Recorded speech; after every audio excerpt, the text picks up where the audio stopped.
Ayo anak-anak, duduk yang rapi dulu.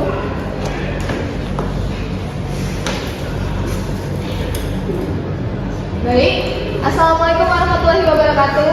Waalaikumsalam warahmatullahi wabarakatuh. Selamat pagi anak-anak. Pagi Bu. Gimana kabarnya hari ini? Alhamdulillah luar biasa. Allahu Akbar. Oke, masih pada semangat. Baik, sebelum mulai pembelajaran pada hari ini, boleh Ibu cek dulu ya kehadiran kalian semua. Boleh. Baik, yang pertama itu ada Nova Elisa. Hadir Ibu. Kita hadir juga. Intan Raini. Hadir Bu. Bulan Amalia. Nabila Nur Maina. Hadir Ibu. Jangan lupa HP ya. Ibu. Baik. Baik. Pada pagi hari ini kita akan belajar mengenai teks cerita inspiratif. Apakah kalian berminat? Berminat. Oke, langsung saja ya. Jadi kita akan belajar mengenai teks cerita inspiratif. Kira-kira di sekitar kalian apakah banyak orang-orang yang dapat menginspirasi kalian? Banyak sekali. Oke, sebelum kita masuk ke pembahasan orang, kita harus mengetahui terlebih dahulu apa definisi dari teks cerita inspiratif. Jadi, teks cerita inspiratif bertujuan untuk memberikan pelajaran moral, motivasi kepada pembacanya. Baik, teks cerita inspiratif sendiri itu bertujuan untuk memberikan pesan moral, motivasi kepada pembacanya. Nah, biasanya teks cerita inspiratif itu mengandung tokoh-tokoh yang sangat berani, kuat, tekun dalam menghadapi tantangan di hidupnya. Jadi ada yang bisa mengulangi apa yang dimaksud dengan teks cerita inspiratif? Boleh Intan? Jadi teks naratif itu bertujuan untuk memberikan pelajaran moral dan motivasi kepada pembacanya. Baik, terima kasih teman-teman dulu. Baik, terima kasih Intan. Lanjut ke struktur teks cerita inspiratif. Sebenarnya teks cerita inspiratif ataupun teks-teks lainnya itu memiliki struktur yang hampir sama. Hanya saja yang membedakannya yaitu terdapat bagian reorientasi. Untuk bagian yang pertama yaitu ada orientasi atau tahap pengenalan. Jadi di sini merupakan pengenalan cerita yang mencakup tokoh, latar tempat, latar waktu dan sebagainya. Selanjutnya adalah komplikasi, yaitu bagian puncak dari masalah, bagian konflik atau masalah utama yang dihadapi oleh tokoh.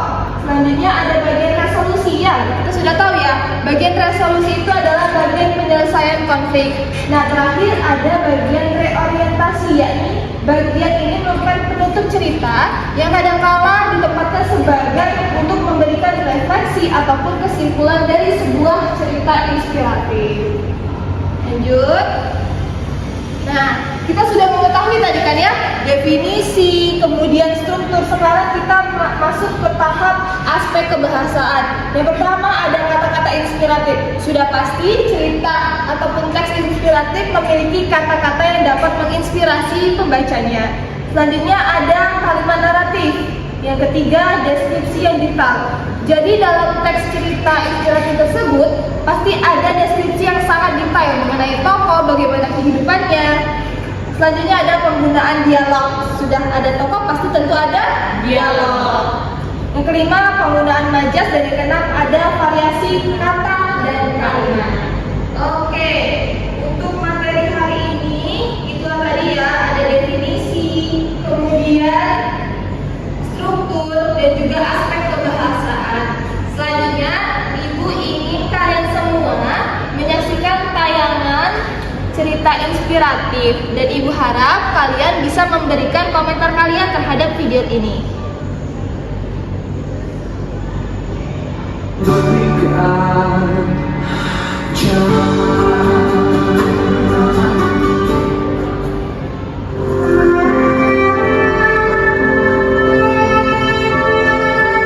Bagi Abah Adi, gerobak kecil ini adalah segalanya. Tidak cuma sekedar wadah untuk batagor dagangannya, tetapi juga sebagai penopang tubuhnya yang menyimpan. Dulu Abah berjualan menggunakan pikulan. Namun usia dan kesehatan Mula yang membuat pria parubaya ini tak lagi sanggup memikul. Penyakit rematik yang mulai menjalar, syaraf dan persendian membuat bagian pinggang kaki sebelah kanan tidak terlalu kuat menopang berat tubuhnya. Iya baik. Misalnya dia mana bawa minta sakit, mutang anak anak supaya masih repot kayak dia.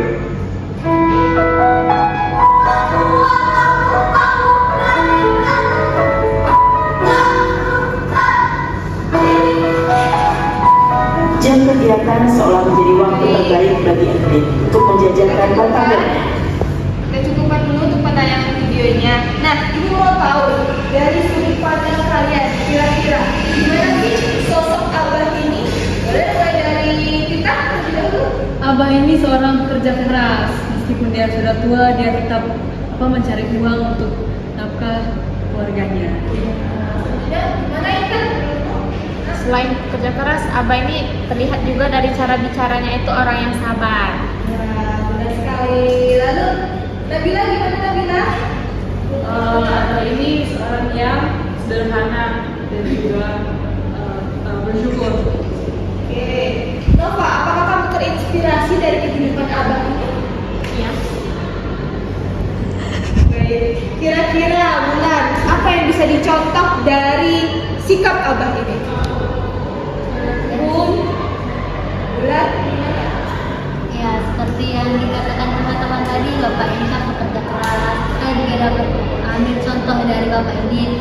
Sudah tua, dia tetap semangat, dia tetap bertanggung jawab pada keluarganya, tetap berusaha. Baik, benar sekali. Jadi anak-anak ibu sudah bisa memahami ya bagaimana teks cerita inspiratif dan juga kalian bisa mengambil pesan moral dan juga hal-hal yang dapat dicontoh dari tokoh si Abah ini. Baik, hari ini ibu sudah menyuruh kalian untuk memberikan komentar. Selanjutnya, ibu akan memberikan kalian penugasan berupa kalian harus mencari video inspiratif lainnya, kemudian komentar kalian dituliskan dalam buku tulis. Lalu kumpulkan dengan ibu di pertemuan berikutnya. Bisa dipahami? Bisa, Ibu.